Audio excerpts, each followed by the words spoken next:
And I know we've got this big thing at the moment about the ringworm, and we've all seen these horrific cases of photos because of the hygiene aspect, and that then also plays back into this kind of no proper training, and they might be taught those things in those short courses, but you can't retain that. It's professionalism, service, and decorum, and how it's like almost now it's everybody just expects it to be a boys' club or a lads' pub talk, if that makes sense. It don't feel like we're dealing with a professional aspect of it.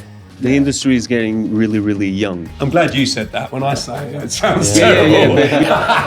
Hi, welcome to the Noble Barber podcast. I'm Anthony Laban, and we'll be talking to various people in the industry who've made it and their journey and how they got here. Talking honest, cutting through the crap, and making sure your story and their story is heard to help your business and hopefully mine. If you haven't already, please hit the subscribe button, and I hope you enjoy this episode. Hi there. Welcome to another episode of The Noble Barber. I'm Anthony Laban, and I'm here today, with a cold. We're here in Sheffield at Savills with Joth Davis. Thank you very much for hosting us here, Joth. Welcome. Nick Taylor from Taylor, and Andre Macedo from Tonzo, who's come in from Zurich today. Thank you very much for making the journey. Appreciate it. Don't worry, I never get your surname right either. Oh, is that wrong? Is it? No, he got it super well. Oh, did he? Even it's been getting it wrong. No, he even asked go. me before. You got it super right. Super right. Yeah. Macedo. It only took me about 10 years to get it. No, I appreciate it. So really ever wondered about what it really takes and what to take your passion for barbering and to turn it into, a thriving career and an amazing business, which you guys all have. And I'd like us, if we can, let's just start, I guess the beginning, the personal experience of you guys entering the industry, how you feel about training, apprenticing. Okay. If we start running from there and definitely. see where that takes us. Yeah. So who wants to? You second off? You want to go I'll first, jump Joth? in. Yeah. We've had a conversation about my background before, so we'll not go massive into depth into that. Otherwise, we're just kind of repeating the same thing anyway. But been in the industry for 36, nearly 37 years, and 20 of those have been involved in sort of education. So really, either myself teaching apprentices or teaching in an academy or through a brand or through education for a number of different reasons. But without that, we wouldn't have the business that we've got. We've got to keep sort of training those people to keep people coming through and to keep the shops alive, because I've got 7 chairs, and I know Nick's obviously got several shops with lots of chairs, and we were having this conversation earlier that the problem we've got at the moment is finding apprentices, not finding apprentices, but for the academy, definitely for me, because I'm trying to find apprentices and then find homes for those in barbershops. Oh. That's the difficulty, because people just don't want to take them on anymore. And if people aren't taking on apprentices, then the wheels just stop turning. So it's really that's something I think I'd like to kind of go in more depth into. But there was a connection, because you did work with Nick's dad at one stage, to kind of tie this together nicely. We work next to each other, don't we? Yeah. Nick and I worked next to each other for a long time, and I worked for when Nick's dad ran the business then. But I mean, look, Taylor have been in Sheffield since 1907. Yeah. So four generations now. Four generations of barbering, and still there, and still going strong. But like we were talking earlier, Nick, it is getting more difficult to find good barbers now, and that's because they just aren't the ones coming through. And then you've got all these fast track courses where they're 8 weeks and 12 weeks, and I know you had LSB on and stuff like that. And I don't speak ill of any of those people, because whatever they're doing works for them. But that's not how I run it through my academy, and that doesn't work for me. But I just think I feel that when that's being pushed through so quickly, there's no real time spent. And that's okay if those people are willing to go in and then work in the barbershops and do what we did as grassroots, as sweeping the floor and making the drinks and things like that. But that whole thing just seems to be missed. It's literally 8-12 weeks, bang, straight into a barbershop or straight into running their own shop, a lot of them. and then things aren't being done properly, and because they haven't had the experience to sort of run with it like we have, going through all the sweeping and watching it and seeing it as it happens day after day. Yeah, and you learn so much. I'm not saying you learn when you're sweeping hair, and this is what I say to my apprentices now. I know it's going to feel monotonous, making people's drinks, sweeping the floor, answering phones, seeing to people coming through the door. But as you're doing that subconsciously, whether you realise or not, you are learning a lot about how the shop is run and how we treat people and how we speak to people, how we speak to our customers. And that is vital part of your apprenticeship, as well as the training, and the training being provided properly. And we need, and I'm still taking on apprentices now, even though, it's being made more difficult, especially by obviously what's happened recently with the budget and all that kind of stuff, and that apprenticeship wage now going up come April to £7.55 from £6 something, which is a huge jump. Like what does the, I made some notes on my phone, or the percentages or something, that how you kind of justify this, that 18% increase, whereas the national minimum wage is only 7.6 increase at the same time. And it's like, how do those small barbershops cope with that were taking on apprentices, because they needed to do that to keep the wheels turning, so that when people naturally left and set up their own thing, having spent time served, but now they just can't, Do you think as well, at the moment, it used to be you could carry certain staff in the shop, even if they weren't taking particularly much money or anything like that, the business would cope with that. At the moment now, it seems like every single person who works in there has to be accountable for what they do. Otherwise, you can't afford to have them there. And I think that's more so now, don't you agree? Because, but like, just, going on what Joff was saying there, the cutting hair is just one spoke of the wheel, in the business. And a lot of these people are not necessarily learning how to talk to people correctly and deal with people in the right way. I mean, my dad was an absolute master at it. He could just talk to every single walk of life properly, and he could deal with them, and he dealt with every single walk of life. And I think that all stood us in good stead with what we do. Yeah. Because, it's not just about cutting your mates hair, which is a lot, I think, is happening more and more now in the young sort of we side. We touched on that earlier, and the analogy we're using is like, your young barber has got his mate in, and it's all chatty and jokey and talking about whatever it is they were doing, what game they're playing, what football it is, whatever they've got in common. And then when Dave comes in from accounts, who's probably maybe 10 or 15 years older, and then sits in the chair, all conversation stops, and they don't really know how to converse with them. And you've got to be like a social chameleon, And I comes with experience, that though, doesn't it? It comes with time. And the good barbers are the ones who do that naturally without even meaning to do it. So, the builders that sat in the chair, and even your accent changes a little bit and become a little bit more Yorkshire, and then I might have a solicitor that comes in, and then again it all becomes sir rather than mate, and your tone of voice changes from person to person in the chair. And I don't do that deliberately, but I know I do it, and I've watched other people do that, and other barbers, and I find the barbers that do that are the ones that do really well. Absolutely. And they're not necessarily the most technical barbers. They didn't have to be the most technically brilliant, but if they've got that in them, I've seen barbers that are far more technically brilliant than the ones that we're talking about then, but the ones that aren't as technically brilliant but are a better social chameleon build up a busier, loyal clientele in a quarter of the time than the ones that are technical barbers. I think that comes from experience, and I think nowadays that's what people tend to stay away from. The experience. So basically they finish courses, they want to open the barbershops or the fast track for the education, and they don't take the time. I wish back when I started, for instance, there were more barbershops that I would look around and say, I want to work here because this shop will teach me a lot, or I like this shop. And I don't think when I started there was enough. So I understood back then when some of my friends wanted to open their own.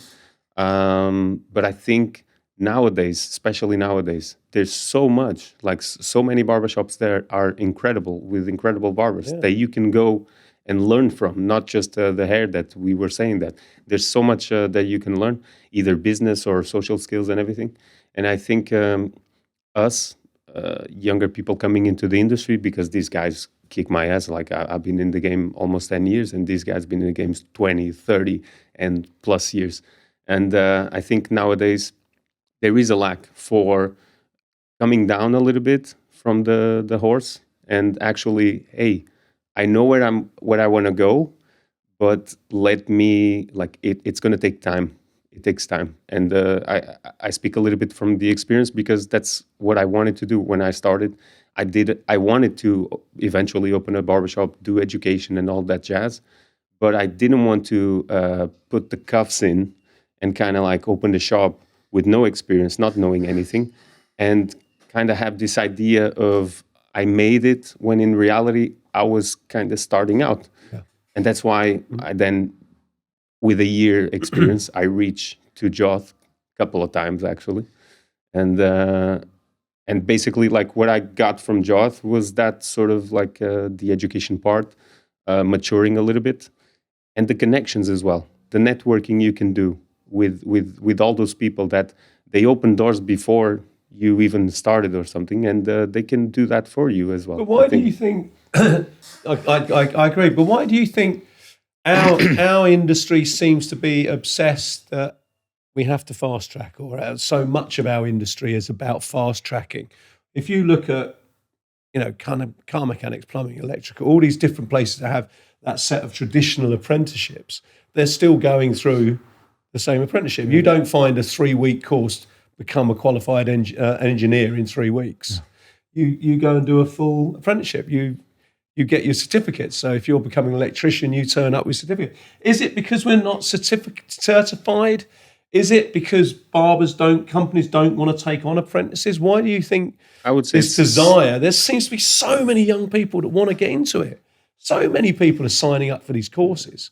And then they must be jumping off the bridge halfway across because they're not making it through into being successful barbers. I think the regulation thing has definitely got something to do with it. We've all been shouting about that for a long time and are continuing to shout about it. Whether anything ever gets done about that remains to be seen. In my opinion, I don't think it ever will. I know from someone that did the whole number 10 thing and went down there and speaking involved with that Barber Council and everything.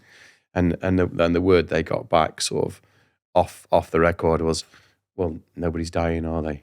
And I know we've got this big thing at the moment about the ringworm, and we've all seen these horrific cases of photos where that's been sort of going around because of the hygiene aspect, and that then also plays back into this kind of no proper training, and the courses are so fast you can't possibly learn, and they might be taught those things in those short courses, but you can't retain that when there's so much information to retain in an 8-week period. All you're able to do at the end of that is basically do like a basic haircut. And it needs to be taught over a longer time so it can be repeated. You repeatedly need to talk about hygiene. You repeatedly need to go through scissor over comb. You repeatedly need to go through long hair over a 12 to 18 month period. And you can't do that in 8 weeks, 12 weeks. There's no way you could have seen all the hair types that you need to deal with. And even after 12 months, like, the girl who's my apprentice at the moment, Katie, who's just coming towards the end of that now, and she's just coming towards the end of her 12 months, and she can proficiently do sort of all the haircuts she needs to do, long, short, fading, all the rest of it. But I'm still checking all of the haircuts because I know there's going to be something she's not come across, a hair type, a growth pattern, something, and she still might need to ask for advice. And that's 12 months later. So in 12 weeks, how can that possibly happen? It can't.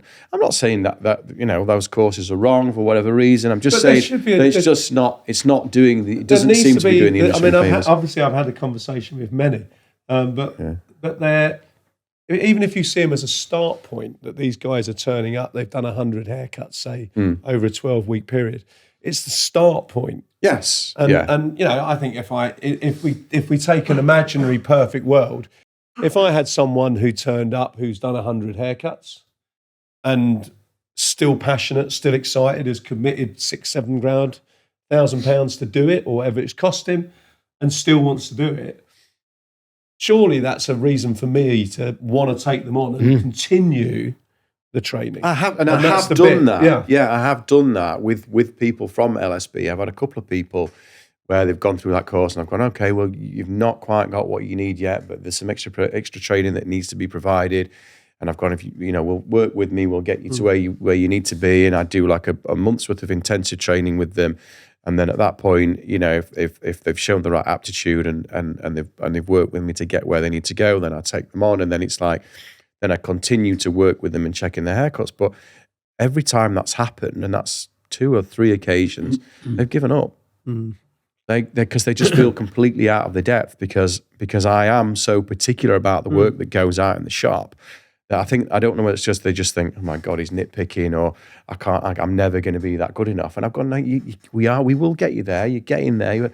They just don't want to continue to put that level of work in because they've not been used to that level of the same thing when they've been taught initially. There's a lot of things that have just sort of been let go a little bit. And I'm not saying that's the same for everyone that's gone through those courses, but that's what I've experienced. Sure. Yeah. Sure. Have you worked with many? You taken on any? Yeah, I've done. I think I've done 2 or 3 as well. But I mean, we've had one successful one from that, definitely. Where again, when he came, he was raw, but he was incredibly passionate about it, and you could see straight away. And he jumped on board straight away. He wanted to learn, and he turned out to be a quality barber. And I think he's gone on to open his own shop now. And they can. Well, so there is some success stories without a doubt. Yeah, there was my and case. Andre, you were actually. talking before about Menspire as well, and Yeah. obviously Josh has that whole principle that they will move them from courses into the shops, presumably. Yeah, but to pick up on Nick, that was exactly my case, because I came to Joth, so I started in 2015, and I had this fascination back then with the old school, of course, and it was Scorum and it was Savills. And for me, Savills was the place because it was a little bit more broader in terms of styles, and I always wanted to work at Savills. I remember I was doing a little private thing, little 3rd floor of a place in my hometown, and the first frame I put on the wall was actually Savills logo, not knowing that eventually I would be working there, but I put it there with kind of like this idea of I would love to.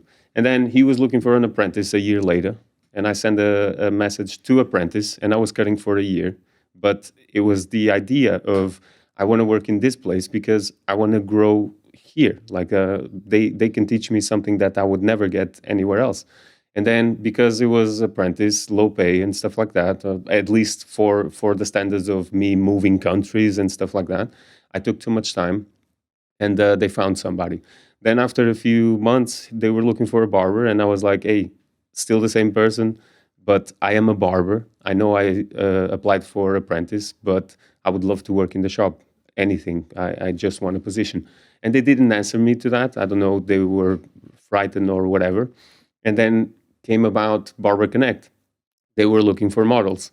And I basically sent a message for model. Hey, you didn't want me as an apprentice. you didn't want me as a barber. But It's a bit of axe grinding. I was like freaking out. Kind of like pushing through. It's like, but I would love to be a model, at least give me the chance to be a model. So he was like, hey, show me your hair, send a picture. He was like, it's exactly what we're looking for. Come by the booth. And when I came by the booth, it was like instant connection. We kind of connected straight away. Got kind of like good friends from the get-go. And it was like me saying, listen, I don't know if I know much. I clearly probably don't. But I'm really like balls deep, excuse the expression, to push through, to learn. If you give me the chance, I just need a chance. And it turned out that he gave me the chance, and it was an incredible 1.5 years at Savills. And everything that I'm doing now, I keep saying this when I give workshops and everything. There is nobody that is self-made. I don't believe in this self-made kind of thing.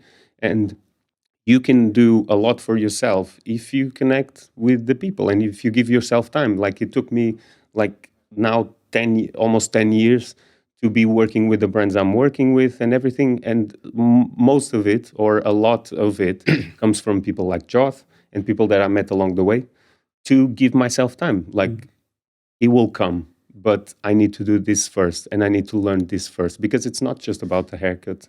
And it takes time, and knowledge is you got to put it into practice. And as Josh said, you got to put it into practice multiple times, and that takes a lot of. It's a big time frame. You can't just. Maybe it does always seem to come down to the patience. Yes. Of whether it's the patience of the barbershop owner to be patient enough to get them there, and the willing apprentice to be willing to be patient, put the work in, and realise that there's a time factor. And we seem to have been quite quick to dismiss so much of our industry that it can be condensed into 12 weeks of haircuts, as if that's it. These guys are going off, they're opening up some, God knows what they're doing, but they're opening up shops straight away. My worry is that, when you look at it as the bigger picture, we used to be from a general public side, we used to be a very well-respected industry. And I don't think we are. No. At the moment. No. And that is very unfortunate. And that is down to, maybe the regulation, the amount of poor quality that is out there, the standards, the hygiene, things like that. And we need to get that respect back quickly, I think, for this industry to move forward. I was amazed. I mean, we had Luke Dolan in, and he was just saying, really, if you're paying VAT and with everything else, you're looking at a 40, 50, 60 quid haircut. And we put up on the Insta a little poll, 15, 20 quid one. That was it. Yeah. And the abuse that came through. The audacity. Someone actually said, "What do you think gives barbers the right to earn that sort of money?" And you kind of go, "No, I don't know if that's and that possibly is barbers themselves answering." But then you could flip it into any industry and kind of go, because if someone ever sort of says to me about the pricing and you're so expensive, and I go pay 20 quid down, or I pay 10 quid down the road, or whatever the cheaper price is at that point. And it doesn't happen very often, but it has happened over time. And I don't go, well, you're welcome to just sort of go down the road. And I explain to them in depth why we charge what we charge. I mean, one of the reasons is because we're in this building here. We're in S1 postcode. We're in Sheffield city centre. I've got a 2-floor, 3-room that wasn't cheap. There was nothing in here when we moved in, just literally bare brick and no flooring. So everything, water, electric, all these services had to go in, all that. And I would say to the customer, well, look, we charge what we charge because of where we are in the city centre. We have rent and rates that are obviously a lot higher, so we have to charge accordingly in order to probably make the same amount of profit that your barber down your local road is charging 20 quid for or 10 quid for, and making the same actual margin in terms of maybe where their rent and rates are. But then you kind of go, well, if you go to a solicitor, you can go to a solicitor and you can get one for 250 grand an hour, and you can get one for 5 grand an hour. Why is the 5 grand one more expensive than the 250 quid one? Well, I can tell you why. It's probably because he's much older, he's got more experience, he's been in the game longer, he's got a bigger clientele, he's done more networking with more people, so he's got bigger accounts. Well, isn't that the same thing for us? If you and I have been in the industry, and Nick as well, and for almost 4 decades, we've been doing it a long time. If someone comes through the door, I don't imagine there's a particular haircut or anything that ever phases you anymore. You know exactly what to do with it. Yeah because you're experienced. So does that not mean if you've got that experience, then you should charge more? I mean, hairdressers, and you obviously own salons as well yourself, don't you, Anthony, have been doing this tiered pricing structure for years, but you very, very rarely see that in a barber shop. We don't seem to. Well, we do that do you here. Find we that do the that same here. In Portugal and in Zurich? Is it a UK thing? As in terms of pricing and like different and tiers the low quality of pricing. Yeah, I think to be honest, because I worked in my country, Portugal, and I worked in England and now in Switzerland, and I feel there's the same problems everywhere. I wouldn't even say as problems. I've talked about this before, which is in some cases, like, I used to be pissed off with the low budget barber shops. I used to think like the client doesn't understand what I have to offer, and how that would kind of make me angry to some extent. But as time goes by, I understand that they have clients that basically are not my clients, and that's okay. So they do something that I don't want to do, and that's okay. Yeah. And then also like justifying the price to the customer. Sometimes I did this before, and basically I don't think it's worth it, because again, I'm going to explain to somebody that doesn't want to pay my price, so he's not my client. So there is like the different prices. So you get the low budget one, the mid range, and then the higher ones.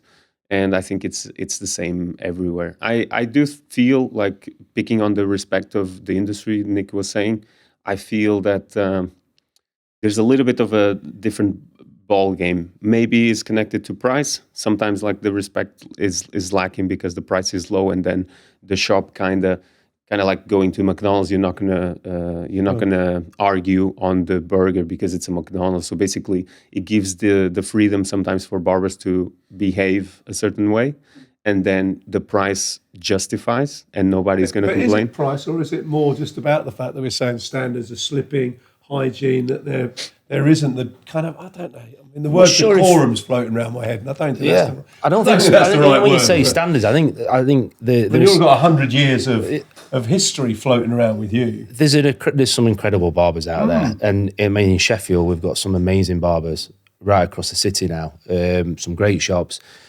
It's not the standards actually in haircutting specifically I'm worried about.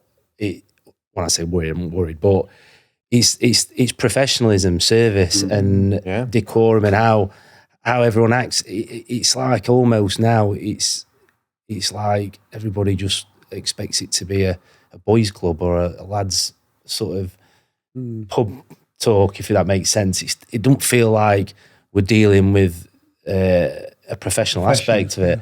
I think we're losing that if we're not careful. We certainly are not, because and I know Joth isn't, but that's been a big part of our heritage. We've always dealt with every type of person, and over that 100 years, we've had to evolve throughout each decade and change the way we do things. Because if we don't, we wouldn't have been here still. There's no way we're here because we've had to do that, and new team of members of staff come in. And that all comes from time served again. Served is 100 years of time served within your business and your it's not just business, being built up. It's happened, because we've had. My dad had to do it with his dad, and he evolved it that way. And then I had to sort of say to me, Dad, Dad, we need to change that. Come on, we can't do it like that anymore. Well, it's always worked like that. I'm not changing that. We're changing it. We've got to slightly adapt this way, and you do it, and that's the way it all moves forward. And you pick up things off different people, and you try. Let's try that in this shop, and and some work, some doesn't, doesn't it? But I think finding yourself as a barber, deciding and discovering who you're going to be, who your clients are, certainly was part of my apprenticeship.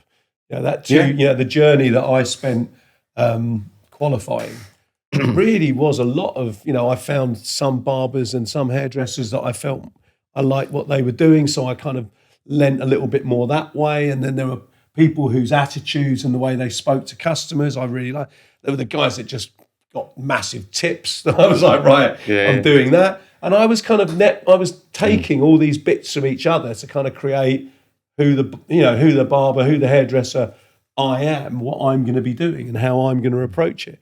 I couldn't have done that in a short term, but there's that move between student and fully fledged. Do you know what I mean? And I think every conversation I've had, including this one, seems to be that space isn't being filled. That the guys that are coming into it don't know how to get the industry from novice, how they grow. The industry is getting really, really young, I think, as well. I don't know. I don't know if. I'm glad you said that. When I say it sounds terrible. No. But in the sense of, and you guys can tell me because I've been here 10 years, and you guys a lot more. But I think we have a lot of young people coming into the industry that maybe they would get into the industry within the structure of your business, which was the father, the apprentice, which has a little bit more like a guide of somebody that is experienced, and it's bringing the person up.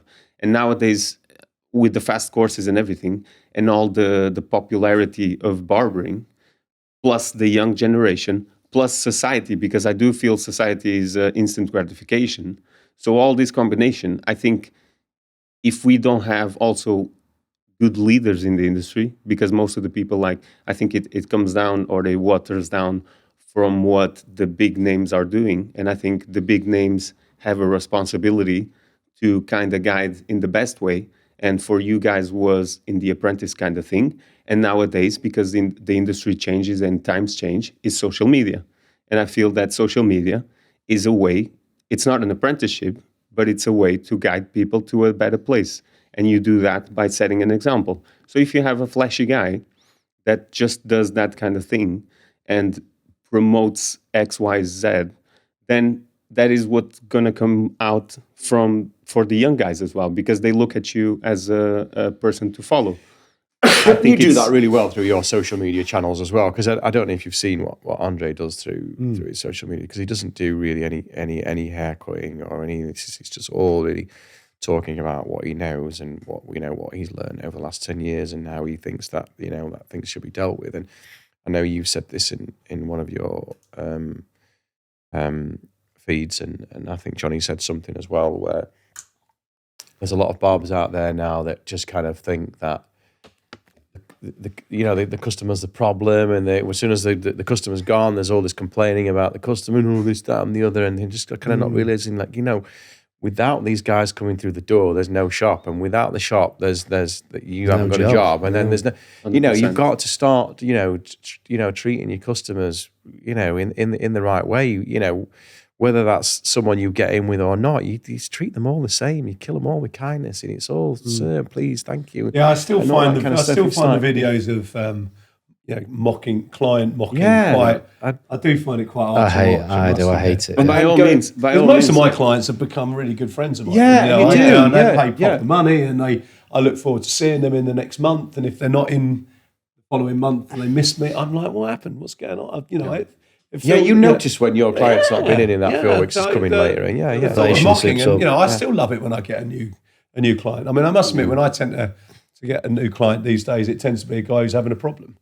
I tend to find the guys that are losing their hair or struggling with it, or they've got that thick, wiry hair that no one seems to be able to cut, or they're fed up. They now feel they're too old, so it can't just be clippered, and unless it's down to a number one, so I always have guys whose hair is difficult, who have moved into a kind of CEO or a bigger part of their life, that they're much more aware of their look. And those are the guys I get.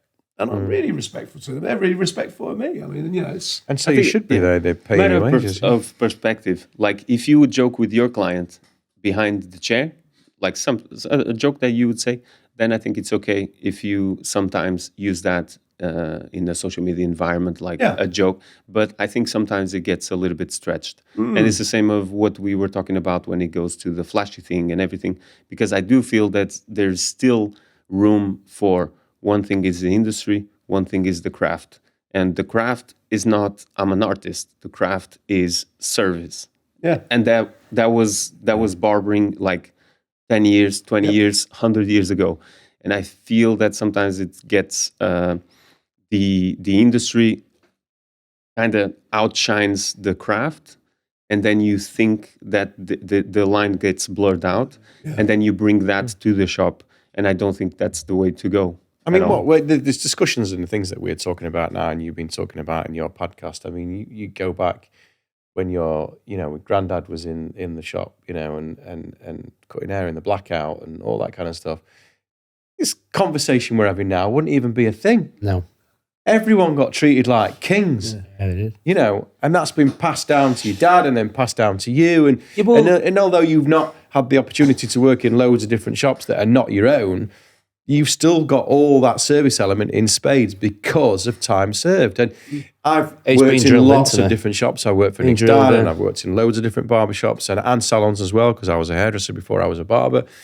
And when I was doing my apprentice, the manager that we had down. I mean, I've tried to find a year's say, so I wish I could find her and online somewhere and say thanks, because I hated her when I was an apprentice.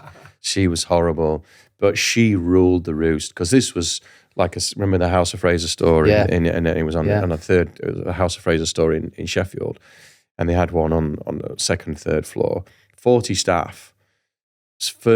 Six first-year juniors, 6 second-year juniors, 3 junior stylists. So there was like 2 juniors to every 1 stylist. So it was a big salon running, and she'd run it like ruthlessly, and I'm like one-handed sweeping up, and she's coming over. No, this is how you do it. And I'm like, I'm going on, showing me how to sweep up. And then years later, you find your apprentice is doing a one-handed sweep, and you go like, move like quick. But I was just 15, 16-year-old. What did I know? I knew nothing. She'd had time served in the industry. She knew what needed to be done. She knew how to run that salon, and she ran it ruthlessly. And she was brilliant because it was successful. It was really good.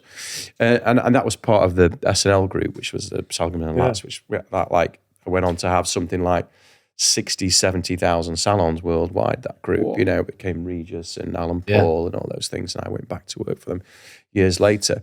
But having worked there as an apprentice and done all that toothbrush and the grout and all the tiles in the back, and we see videos now on social media joking about it, but we did do that, and then gone on to look for loads of different places, and then gone, that guy, I love the way he did that, and if I ever own my own shop, I want it to do that sort of thing, and when I worked for Nick's dad and alongside Nick, and I would like to take that and do that with it. And so you find these things along the way to go in, and then you open up your own shop, and then, I love it. That's exactly what Andre's doing with you. I love trying to get everyone else to do it, though, isn't it? Yeah. And so, but it all goes back again to sort of time served. And if I hadn't had working in all those different places, I wouldn't have the things that I had. Sounds daft, though. It's not rocket science, is it, really? When we think about it.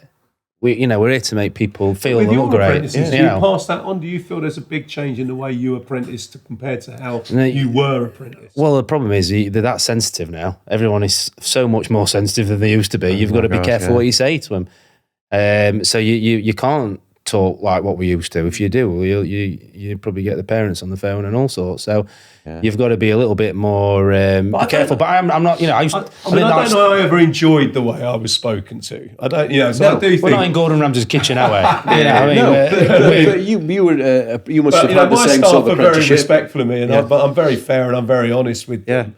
We've certainly changed our apprenticeship so that it's much faster than ever it was. It's still 15 months.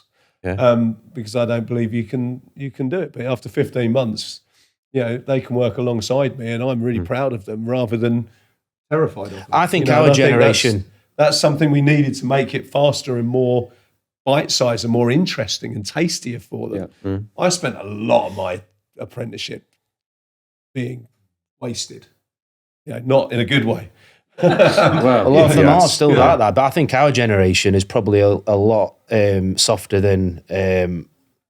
My dad was soft. Don't get me wrong, but he was. But my uncle wasn't, and a lot of my brother's mentor, ex-boss, was harsh. He didn't take any crap at all. So, but I don't think it's as much like that nowadays. I think sometimes we're probably a lot more careful, maybe a bit nervous about putting our foot down. Well, you've got to be really careful because everything is so litigious now, isn't it? So you say the wrong thing and someone goes, and next thing you're in small claims court or something. And I remember when I worked. You're saying about the woman that terrorised you and taught you.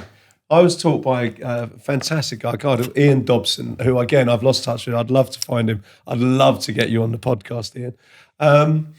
And he said to me a brilliant thing. He always said, I think it's really important that you take some of what you've learned that you liked and take it with you, and some of the stuff that you didn't like and don't do it to somebody else. Yes, absolutely. And I think there's a big bit of our apprenticeships that were that. And I try really, really hard that the bits that I really didn't like, I don't pass on. But it's really about that, isn't it? Where it's like a rocket. You set the rocket up, and as it goes to the space, it loses bits of the rocket, right? Yeah. And I think the experience is about that. You lose the bits you don't want or the bits you don't like. Then you can fly your way into space, and then you're there doing your own thing. I like that. I was good at the old analogy, but that's fantastic. But I think it is. That's why we need time. We lose those things, the bad habits and the stuff. We get humbled as well. Yeah, I just think, like I said, it's not rocket science, but what my grind is that how many times we've seen, like we're interviewing people. Just get the basics right first. Let's get the basics. Keep it simple. We don't need to get too technical. We don't need to go over the top of things. Let's just get it basic, get that right, and then we move on from there. And unfortunately, sometimes they're just not right from the word go, are they? Well, and you know, social media is partly to blame for that as well, because they'll go away and see all these things and go, I want to do. And they look at these like immaculate fades, and then they're trying to sort of emulate that and trying to run before they can walk, and then you kind of rein them in a little bit. And then they show you what they've actually seen, and you kind of go, that's actually not real. That's been photoshopped. It's been sprayed with whatever, and with these little cards, and they spray on the sides and make all the little detail. And if that's what the client wants, and I know there are a lot of barbershops that do that well, but it's not for me, you know. But also, for someone who doesn't have the experience to look at that and know what that is, they look at it and go, why can't my face look like that? Why can't I get it to look like that? Because it's just, it's fake, and it's showing the wrong thing, you know. But as we start drawing to the end of part one, I just want to run through, because I'm very lucky to have three proper educators here. And I'm interested in the point of when you made that move from just being a barber to being an educator. And what was it? And maybe it's more relevant to you that it's been a newer thing for yourself. But there must be a point where you kind of go, actually, and you've worked with people around you who don't teach, who are great barbers, but teaching isn't something for them. It's not for everybody. It's not for everyone. Not for everyone, yeah. When did you discover, or for people, we're seeing a lot of young guys going out into education, what is it you think you had that made you want to pass it on, want to teach? Well, for me, I think obviously with having a business and trying to grow our business and expand at that point, I was training our team. We got apprentices coming up, and at that point, I could cut hair well. I've worked alongside great barbers like Joth and others as well, and we all could cut hair, but we didn't really know how to tell people what we were doing. We'd do it, but there wasn't an explanation for it particular. And about 20 odd years ago, when American Crew came over to the UK, and a bit longer than that actually, and they wanted to start an education team over in the UK. They'd already started in America and Australia, and they wanted to expand it over to the UK.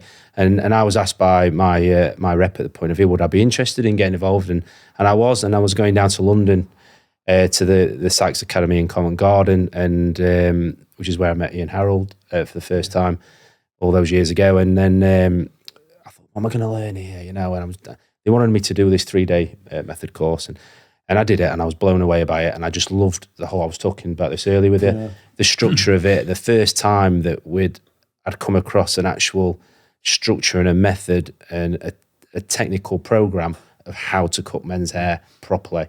The amount of people that bring American Crew, that training. What's it called now? Is it called ACE 1? It's ACE 1, 2 and 3? ACE 1, 2 or 3, yeah. Originally just men's method. It was, the method. Amazing, Yeah. But there's still the core of it, still exactly the same. Still say exactly that. And I did that, and from there I got involved to become American Crew educator in the UK, and then I worked myself up and became part of the global education team, which luckily, and you know, I feel very privileged to have been able to travel all around the world teaching. My strong point is classroom.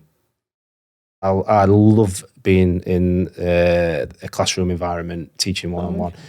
You can put me on stage, and I'll be on stage, and I can do it. I don't think that's as enjoyable these days as what everyone thinks it is, but I would rather be hands-on in a classroom teaching method, and because I've got an answer for every single part of it, because I know it inside out. Why is that? Because I've been drilled into it. Yeah, and I because you've had practiced time it. served and I'm going to practiced finish it. with you, Andre. practiced What it. about yourself? What made you have want to to do make it. that move into? Why is Yeah. education important to you? Mine is easy. So basically, when I started, I wanted to be around the greats and be working with the biggest brands, so I can then go back to my younger self and then tell it's not just about hair.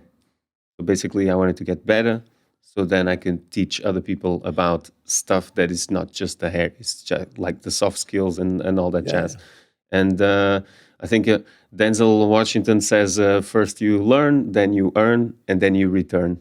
And I think the return part comes when people start asking. So basically I had this idea of what I wanted to do, but then when people start asking a little bit, and this in your case was the shop needed also, and you bring apprentices and everything. In my case was when people started asking for education. Then I realized that I need to sit down and structure something so I can give back. And that's what I'm doing now. You wouldn't have thought Denzel could got any cooler, could you?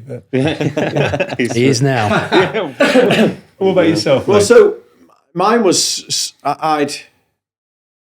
I just left actually working for alongside Nick for Nick's dad and gone back to work for which then became the Regis Group, Alan Paul, and worked in their salon as a barber, and I was basically teaching the apprentices because they were teaching them hairdressing and I was teaching them the barbering aspect, and I quite like that. And then it was also around the time when American Crew first came in, so that was probably 30 years ago, and Regis were all about selling the product, sell the product, percentages. You really, really hard sell.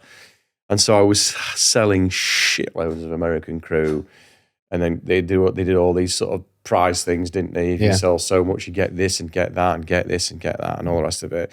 And I loved their branding. I loved the photography because there was nothing like that. It was the first sort of proper men's range and all the stuff that could go with it to back it up. And so I wrote a letter to American Crew and I took some photographs of whatever. I mean, look back at them now, they're horrendous. You know, the photos you take where you have to go and get them printed out back in the day, these black and white things. Thought I was really good, taking them all at these different angles and sent them all off. Then is there some way I can get involved? And they came back to me and said, well, yeah, we're looking for educators in the UK and we're looking for someone. So they then put me in touch with the distributor for our area, who I think was then based like Matlock somewhere. He was based. I can't remember his name. And so I did an education role for them, going in salons, doing that. Obviously, first, like Nick did, went down with one of the all-stars, did the men's men. He was teaching in a salon, so I drove all the way down to Kings Lynn to watch him teach that to somebody else they were obviously selling the product and promoting that. And then I went with him on another one somewhere else, and then obviously went off and did that by myself. So sat in my little Fiesta with my road map, because no sat nav and all that kind of stuff, trying to find your way up and down the country. So I was doing that like on my day off, and then through that, then got one of the local distributors like the wholesalers, one of the wholesalers in Birmingham, that I was doing some of the American Crew stuff from there, and said, "Oh, we want somebody else to do this with Wall products." And then Wall got in touch with me. And then I started doing some stuff with Wall as well. So, and then I was kind of, working then like Sundays and my day off, and then working full time. So working 7 days a week, but doing that for kind of extra money. And it was all on days off. That's when it had to be. All on days off. It was full and then I was kind of getting paid at the end of the month and going, I'm working 7 days a week for like probably about £1,200 a month, and just kind of going, there's got to be something more, but was still really enjoying the education thing, and then I had a rock climbing accident, pulled my shoulder out of my socket, and that stopped everything. So then I handed all that American Crew over to someone else. It was Shane, if you remember Shane, yeah. And he came and took my where I was working for at Alan Paul, And then I went into another industry which is a whole other story. But then when I came back into it years later, and then again running my own barbershop, and then having my own apprentices, got back into that again, and then started getting into the photography and all that kind of stuff. And then Savills got this kind of name for itself for winning a few things, and then Simon Shaw got in touch, and then I was back in it, and then I was traveling all around the world, kind of doing that. Do you know what though? Again, from from owning your own business, and it's a massive motivational, inspirational thing to be able to do a bit of this alongside running your own business. Otherwise you interesting though. Gives it just a bit of all of it. This is where the passion levels have all kicked in. Every one of you are kind of love your training. It gets you. It gets you at the core. Love teaching. Yeah.